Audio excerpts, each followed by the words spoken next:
Hi, everybody out there in Facebook land. I am Margaret Schlachter, and with me right now is Mr.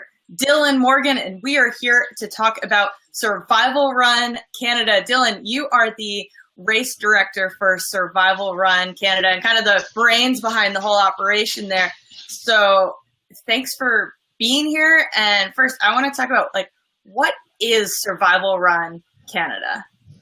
Well, Margaret, I'm really excited to be here, particularly speaking with you. You've been covering Survival Run around the world for a while now, and I'm just really amped to be bringing this to people. Yeah, Survival Run Canada, first year running this year. We've had there've been 5 years of Survival Run in Nicaragua, 2 in Australia, and this will be the first year in Canada, August 25 and 26. So that's right here in Squamish in British Columbia. We're looking at a bit of a bigger race in terms of distance. Instead of the usual 24-hour cutoff, we're looking at 36-hour. And that gives us enough time to explore some of the amazing trails and terrain we have here in Squamish. So very excited to be bringing people into my backyard here. Well, I think it's great, and I'm really excited that everybody's kind of going to get to see a new survival run. And every year that survival run is put on, there's always kind of a theme, an inspiration. I mean, I'm thinking back to, Survival Run Nicaragua. It's very much based on the indigenous culture of Ometepe, and not just the indigenous culture, but the everyday life of the people on Ometepe. And we've seen Survival Run Australia, and that's had a lot of the different outback and a lot of the different skills that are there. Hunter-gatherer, that was a lot of the traditional, building fires, stuff like that here in North America, in the States. So what is the inspiration then for Survival Run Canada? There's so much to pull from the culture of Canadian culture, what direction you go. So what direction did you guys decide to go for Survival Run Canada? Well, when you think Canada, and particularly British Columbia, the first thoughts that come to my mind are loggers, miners, First Nations, voyageurs. And so this year we're focusing on loggers and miners as our main inspiration. Those are the industries that really birthed Squamish. Today it's known as an adventure tourism capital. There's mountain biking, climbing, skiing, a lot of great stuff happening. But what really got it started was the logging and mining. So watch for those those callings to be featured. Well, you say that leads us perfectly into the next thing that I want to talk about, because every race that Fuego y Agua, the group now, kind of the overall umbrella, and all the survival runs or hunter-gatherer, they've all had skills that have needed to be acquired before the race. I'm just thinking the first Survival Run Nicaragua, it was all about learning how to climb trees. Survival Run Nicaragua, since then, it's been about building the different, I'm blanking right now, live, thanks everybody, building the slingshots, that's the word I wanted, building slingshots. And with hunter-gatherer, it was really about learning how to use a bow drill and make fire. In Australia, it was about learning how to make the sacks to hold water. So knowing that it's the logging and the mining industry, what are a few skills that any participant that wants to do the race or is signed up to do the race, what are the skills you should 100% know before going into this race? Obviously, other than being able to run the distance. Yes, running is pretty foundational, but it's not what makes Survival Run Survival Run.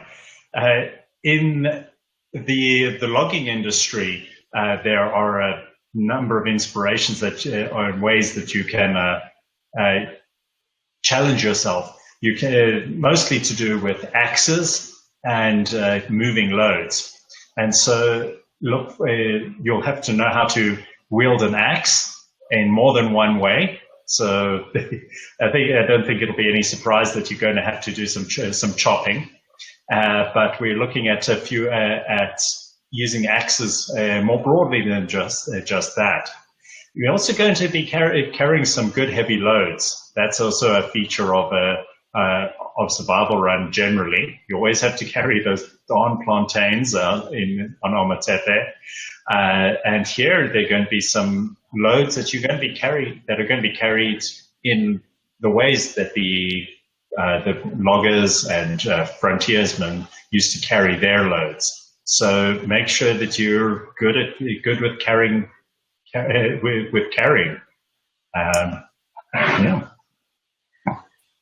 Yeah, and I'm always wondering too, so if I were a participant, because I am not participating this year, and am privy to a couple of the tasks that are going to be thrown ahead of people. So without giving anything away, obviously, if I were a competitor, and you can either say yes or no pretty much to these, if I were a competitor, would it behoove me to maybe look at how trappers and hunters and the people like outdoor enthusiasts and stuff, like what time period should maybe I look into, like what traditionally Canadians used, what tools, anything like that, like maybe different ways that I would carry something. Is there a time period maybe that I should just maybe do some Google searches and that would maybe help give me an idea of what a task might look like? Well, with the logging industry, a lot of the skills that were used 100, 150 years ago are still being used today. In terms of opening up the frontiers and some of the skills that maybe aren't still used, the late 19th century would be a good source of inspiration, where you had to make do with your own two hands. And you had to make a plan. So I'd say look how the old boys did it back in those days. Yeah, there's another, so are people going to have to as well? I know some of what the logging and mining industry had to do as well was they had to not only, transport logs, whatever they mined out, that sort of thing. And when you, so should they also maybe know about what animals, what predators might be in an area? I mean, I think you guys have mountain lions up there. Is that correct? Or I mean, should we know what tracking sort of skills are as well? Is that maybe going to be a piece of it? There are going to be some skills with identifying the animals that we have up here. We don't have mountain lions per se, but we do have the occasional cougar. We've got brown and black bear, and we've got bald eagles here. Those are some of the highlight animals that are in the area. There will be a safety aspect about knowing how to behave around bears. That will be information that we disseminate to the runners later on. But there might be some skills associated with those animals as well. So if I were a competitor, I should probably be looking into Canadian history around the late 1800s or so in the logging and mining world, and probably know my animal tracks or what my animals are or what they look like if you're from some other part of the world and traveling here.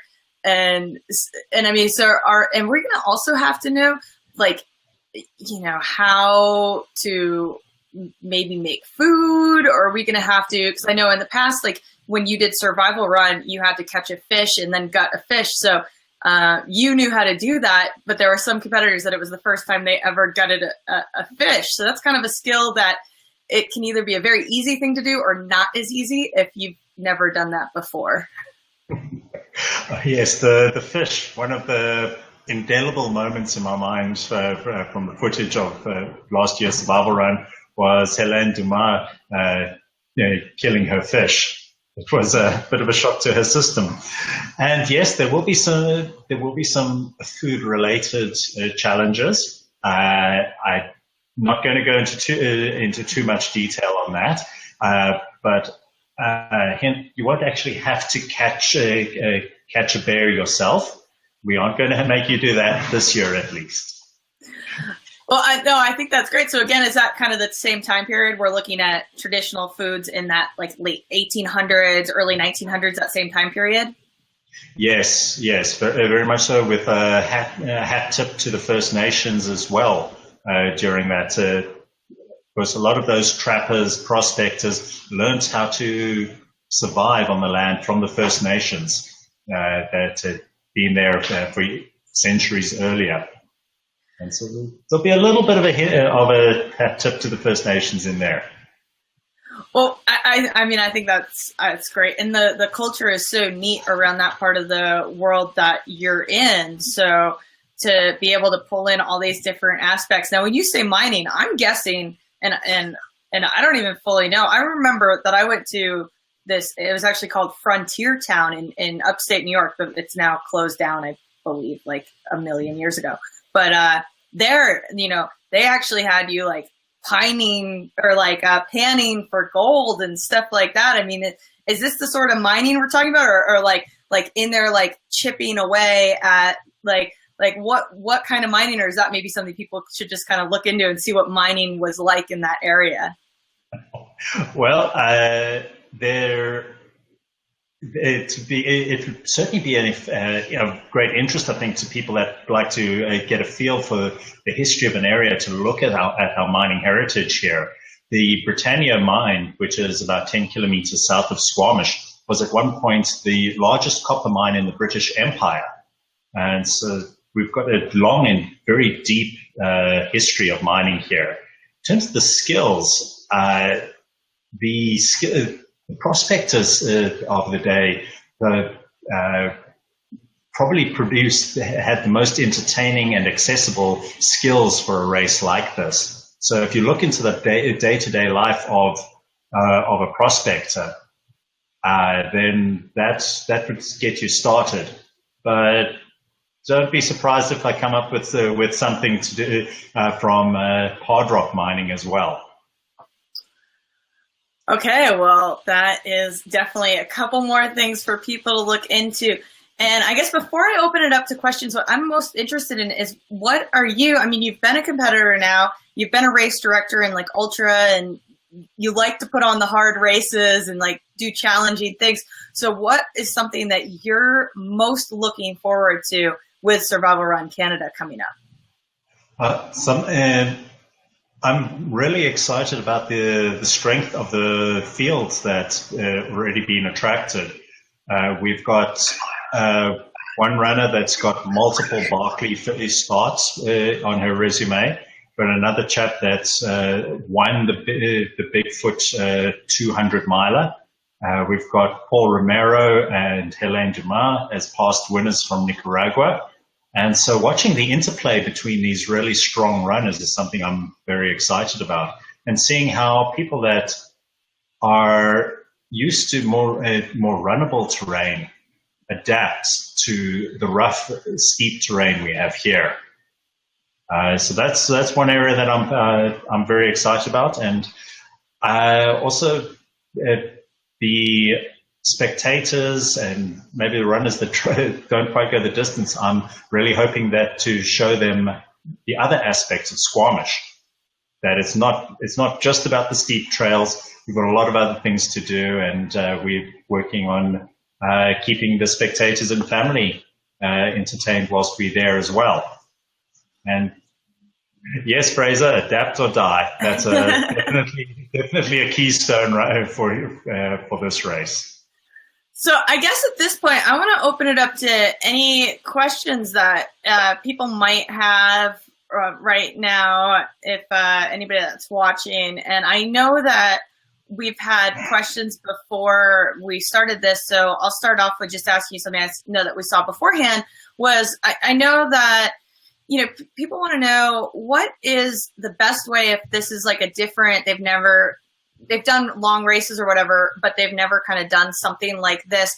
what's a good strategy to start to think about to going into the different tasks that you do? Because it's very different than just doing a running race. Deliberate forward motion is a good motto for the challenges. Some of these challenges can be a bit overwhelming. Like, where do I start? How do I handle this? And it's very easy to get bogged down and to lose your momentum in these challenges. Just make a determined decision to keep moving forward. Just keep working at it. And then I know as well other people have asked, so if you said before that that the competitors are gonna have to be able to lift or carry heavy items for a while. What's a good way if you're not used to carrying kind of dead weight? What would you suggest? Would it be like start to add weight and do like a backpack and carry that around? Or are you thinking that it would be better for people to train carrying a strange item like, like a bucket or some amorphous moving item? Or do you think it's better to get used to packing stuff on your back? I'd say a bit of both. You can get a load onto your back, load your body down and get stronger more easily if you're wearing a pack, and so it's more efficient. But it's also very important to know how to carry an awkward object that wasn't meant to be carried. You have to know how to keep your posture right so that you don't injure yourself, and the mental aspect about carrying something awkward is important as well. So do a bit of both, but if you had to choose one, I'd say the awkward shapes is probably because it helps with the safety of lifting heavy loads. I'd say that'd be an important one. And then for those that still want to sign up for Survival Run Canada, are there prerequisites that people have to have in order to sign up, or what's the registration process like for those that maybe are on the fence but want to do this? Like, who is this race for, and how do we all sign up for it? Great. The same as most as other survival runs, it's a two-step process. You first put in an application that explains what your past experience is, why you want to come and race the event, and so that I've got a feel for who you are. And then if I'm comfortable that you're going to be safe on the course, I'll send you the link for the registration, and you go through and then you can give me the additional information and get onto the starting lineup. When assessing applications, obviously it's great to be an elite superstar an elite superstar that can do crazy runs, but that's not essential. What I'm looking for really is that you are going to be safe on the course. There are some runners that I'm very sure they're not going to go the distance, but I also know that they've demonstrated that they've got the good sense to not get themselves into serious trouble out there. So safety is the keystone for me. Perfect. And speaking of safety, what are the racers going to have to be carrying in the packs with them? Are you going to have anything that they have to carry for safety reasons, like survival type stuff, or what's required so far for racers? The obvious items like a head torch, spare batteries, secondary head torch recommended, a rain jacket, a bit of insulation, and a space blanket. Those are pretty much standard for all survival runs that you have to be able to move to shelter yourself out there. In addition, something a little more, two items that are more specific to this event: running spikes, at least half-inch teeth, so like crampons, but you can put them onto a flexible shoe, and climbing harness and climbing helmet are race-specific items. We're working on deals to help runners that don't have these already get them. We've got a partnership with Hillsound crampons. But these are items that the runners are going to be using, and we look forward to seeing how people handle that terrain. So, yeah. Yeah, so I guess too, with just thinking about what you're saying with a few of the items that they need. So, would being able to tie some basic climbing knots and have basic climbing skills like a good idea, or is that something that you would require or recommend? Some experience with climbing and rappelling is essential. So that's that's a definite that you need to know that. You don't have to be a particularly high level climber, and you don't need to bring climbing shoes, but you need to know your way around. In terms of the knots, good rope work is always going to be useful in survival run. It makes it that much easier to adapt to a new challenge. But we're not specifying specific knots that are going to be required, like there was in Nicaragua this year where it was a skills test. So we just got a question that says, I need to get climbing gear. And so is there a possibility if somebody doesn't want to, say, get a full climbing gear set, is there a possibility around Squamish to maybe rent those items like a helmet or those sort of things? Is that going to be a possibility? Yes, I don't have the specific party lined up at the moment, but I am speaking to two parties that would be able to offer the rental gear for that.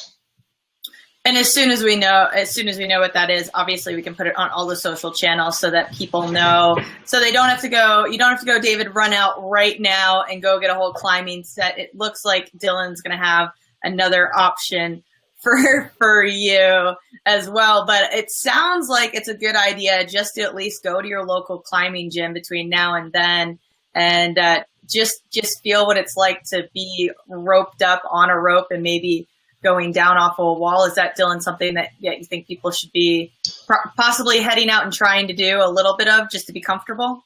Absolutely. Going to the climbing gym, that's a great place to start. It's also good to get out there on natural rock. It feels a bit different and will just prepare your mind a little bit more. But yeah, and a little bit of rappelling. That's sometimes a little hard to get experience with indoors. But yeah, definitely get out there, even if it's just 2 or 3 sessions. So we just got a question as well, is what about the gear list and how far out from the event are you going to have the final gear list for participants so they know exactly what they need to get? As crazy enough, the race is getting closer and closer. The other day I realized it is just the end of August that the race happens, and it's already almost the middle of June. Yes. Yes, it is starting to loom. I'm becoming increasingly aware of it. Yeah, the ABF Absolute Bloody Final gear list will be up by the end of June. And so that gives about 7 weeks for the runners to finalize their own gear.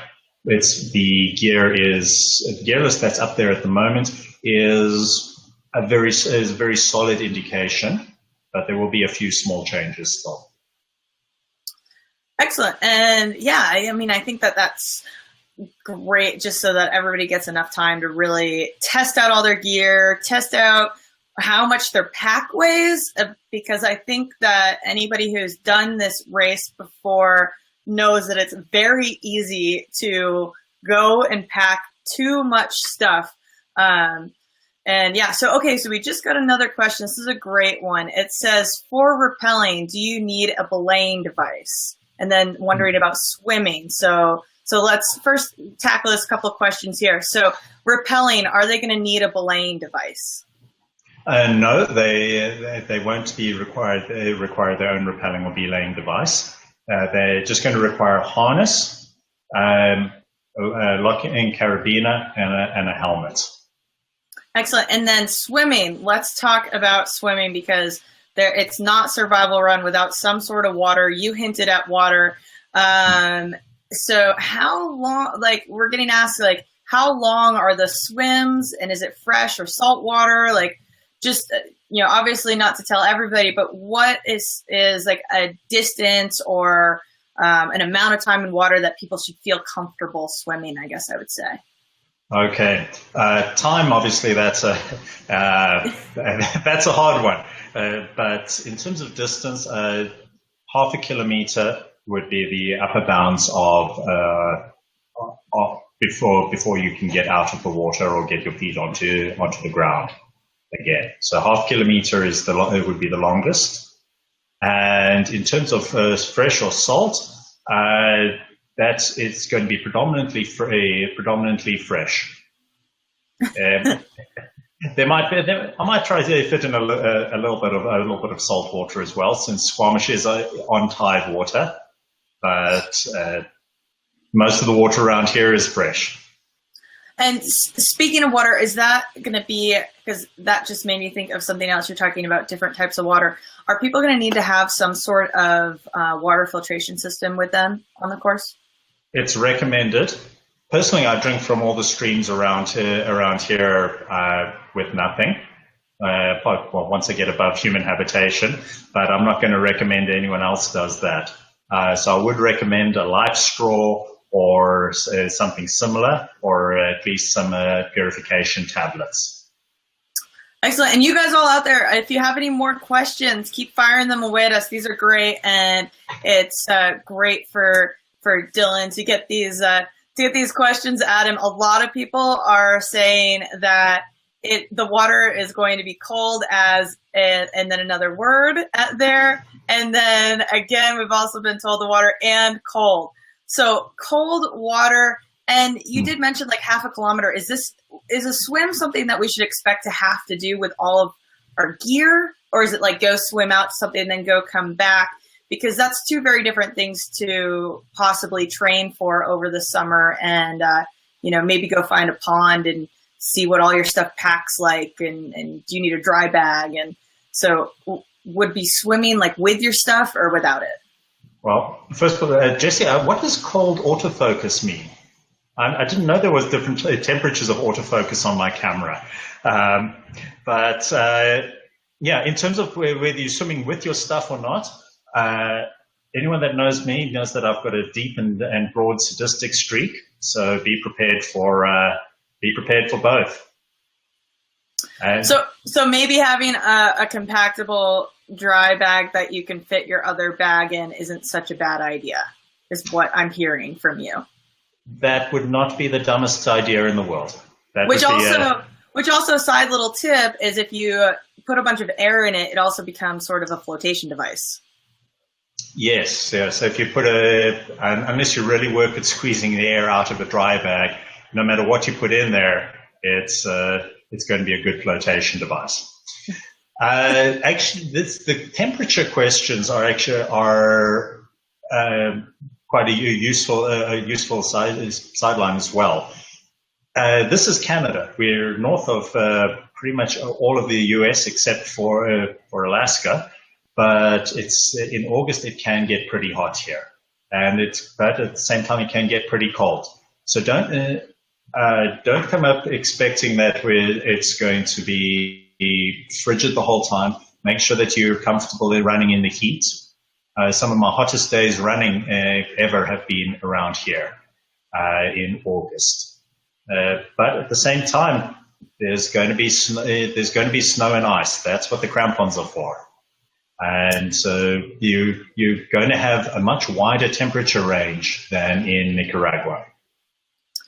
Excellent. Yeah, and that feeds into Michael O'Hearn just said, what will we be needing crampons for? And do you expect, what elevations where is there going to be snow at? Like, are people going to be, are there glaciers? There are glaciers around here. You can see a couple of them from town, and you'll be looking at over a mile altitude to be getting onto them. So it's yeah, that's what the crampons are for snow and ice. So you got that, Michael. There is going to be it sounds like snow and ice, even in August, the end of August in Canada. If you guys have any other questions, we'll just leave this going for just another minute or two. Unless you don't have any other questions, Dylan and I can just about wrap this up. So we just got another comment in that said, hot air, cold water, and ice still at elevation. So there we go. That's a fun one. Oh, I've got another great question. It says the mines of trains in the area are going to be inspirations for the run. Yep. Yeah, Anastasia. Yep. You might want to watch this over when we're done with the live feed here, because Dylan gave some insights as to some homework that you might want to be looking at. So when we finish this live up, it'll be available, and then you can watch it afterwards and see it all over the place. It'll be on YouTube here and on Facebook as well. So we did get it said, are we talking about 12-point ice crampons or running crampons? That's a great question. Yes, important ones. It's running crampons, but the little yak tracks with the coiled wire around the rubber, that wouldn't cut it. We're talking spiked running crampons there. So something like the Kutula crampons, or my personal favorite, the Hill Sound Trail Ultras. Those would be the perfect crampons for these conditions. Excellent. And then we had another one that says, chopping wood, please, yes, please. Please okay, say yes. Michael, I wasn't going to do any chopping wood, but since you asked so nicely, just for you, I'll put it in. And who knows if that's actually with an axe or not. But you did say you should have some axe skills for more than just chopping wood. So that's going to be interesting to see what that all entails. So there's a lot of things that that those in the logging industry and the lumber industry have had in the past. Actually, here's a great question we have as well that says, what kind of axe weight? We will be providing an appropriate axe for each axe type of challenge. So, yeah, what you'll find it. You don't need to be training for specific weights or styles.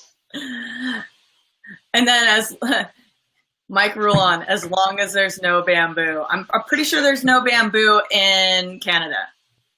Nothing naturally occurring, and I think people, if we started to go onto their patios and chop down their ornamental bamboo, I think they might have an issue. So yeah, no bamboo. And then Heather Shannon asks, hatchet throwing. Is that something that maybe we could see? I mean, you did say axes and lots of different ways to use axes. The hatchet throwing could be one of them. You never know. So Heather, maybe I would, if I were you, it sounds like practice hatchet throwing, or at least know how to do it without, trying to get it to go straight. Hatchet throwing is not actually that hard, but it is something that is good to practice, I would say, from having had to do it in a race before. And then this is here we go. Canadian Slingshot Challenge. Are we going to see slingshots? Well, there will be some kinetic energy challenges, but I'm not going to go into more detail about them just yet. Excellent. And then Mike Rulon says, "Don't give the race director ideas." No, give me ideas, then I can blame share. Well, excellent. If you guys don't have any other questions, if you do, pop them in right now and we'll get to them. Otherwise, Dylan, remind everybody again where they can sign up for Survival Run Canada, and how long registration is open for, and what is required to become a participant. All right, great. One question that got sent to me earlier today, just before I jump into that, was overview of the schedule of events. This is mentioned on the website briefly, but and I'll put it down in more detail close to the time. But Thursday evening, there'll be a racers meeting. So you check in, make sure that you've you pick up some of your package at that point. And then that's Thursday the 24th. And then bright and early on the 25th, we start. And the course will close on evening of Saturday the 26th with the prize giving on the Sunday morning, Sunday the 27th. So that's a quick overview of the schedule, and there'll be more detail on that close to the time. In terms of where to sign up, who can sign up, etc., you can go onto the Sweaty Yeti website, which is www.sweaty-yeti.ca, or you can get there from the Fuego y Agua website, fuegoyagua.org. Either one will get you to the Survival Run race page, and the link to our WebScore event is on there for the applications. Anyone can apply, but what I'm looking for a successful applicant that will be able to register is some ultra distance experience. So if, for example, in ultra marathons, I'm looking at at least a hilly 50 kilometer, preferably a hilly 100 kilometer event, or in the OCR world, something equivalent, something like World's Toughest Mudder, if you've done well at that. But those are guidelines. If someone may never have raced, but they come in as a experienced mountain guide, I would love to have them there as well. I'm basically looking for people to be safe out in the mountains. Registration is open until I haven't set a closing date, but when we reach if we reach the cap of 100 people, then that closes, or we may look at a time cutoff as well, but that hasn't been set yet. Excellent. And can you have a 50-mile race on Monday? Can you briefly talk about the 50-mile race on Monday? And is that for the double? Are you doing it like a Devil's Double, but Canadian version? So can you briefly touch on that?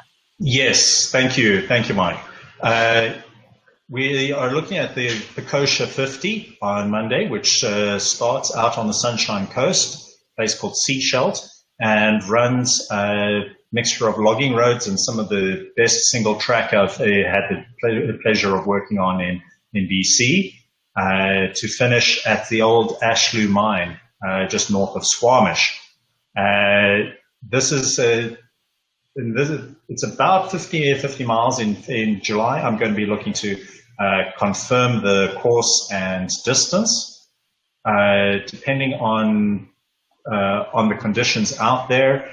We may be moving it to a location near Squamish, but I'm looking forward to being along this point-to-point route. The race is being run as a members-only race of the Sweaty Yeti Running Society. So people wanting to run that, just sign up for membership, also from the Sweaty Yeti website, and that gets you onto the race.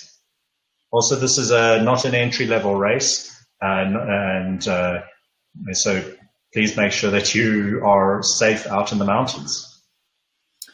Well, excellent. And Mike Rulon has said that he's calling it the Abominable Snowman's Double. So maybe that's what you'll be calling this double. Yes, I'm still looking for the right name for the double, and but yeah, I will bear that one in mind, Mike. Excellent. Well, I think that that covers about all of it, and we've been going for about 40 minutes now. So I think I'm going to close this thing up, and thanks everybody for tuning in. Again, this is Margaret. If you missed this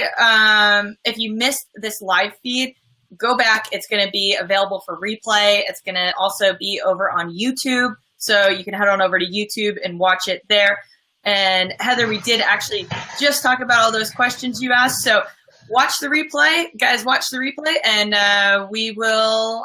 And then, if you have any other questions after you've seen that, let us know, and we'll continue to bring you guys information. And be sure that you follow all of the Fuego y Agua and the Survival Run Canada, all of the Facebook feed, the Instagram feed, all that sort of thing, because I will tell you, and Dylan's not on the screen anymore, so you guys can't see him, but a lot of times, a lot of clues end up on the different social media streams. So if you see a picture of something, it might be there for it's probably there for a reason. So that's what I'll say as a past participant, and I'll just throw it over to Dylan here too. Any last words of advice for all these people out there training for this race? Yes, this isn't a race about being fast. It's about being determined and adaptable, and having a strong mind. So don't neglect the mental aspects. Well, excellent, guys. And if you haven't yet, get yourself signed up. Otherwise, go out and train. Dylan, thank you so much. This has been awesome. Thanks for being here. Margaret, thank you so much for being the interviewer on this. I really enjoyed it. And thanks for all the questions. Excellent. Thanks.